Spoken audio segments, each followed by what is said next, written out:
காதல் என்ற ஒன்று அது கடவுள் போல உணரத்தானே முடியும், அதில் உருவம் இல்லை. காயம் கண்ட இதயம் அது குழந்தை போல வாயை மூடி அழுமே, சொல்ல வார்த்தை இல்லை. அன்பே உன் புன்னகை எல்லாம் அடி நெஞ்சில் சேமித்தேன். கண்ணே உன் புன்னகை எல்லாம் கண்ணீராய் உருகியதே. வெள்ளை சிரிப்புகள் உன் தவறா, நான் கொள்ளை போனது என் தவறா? பிரிந்து சென்றது உன் தவறா, நான் புரிந்து கொண்டது என் தவறா?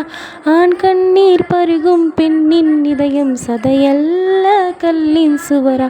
கவிதை பாடின கண்கள், காதல் பேசின கைகள், கடைசியில் எல்லாம் பொய்கள். என் பிஞ்சு நெஞ்சு தாங்குமா?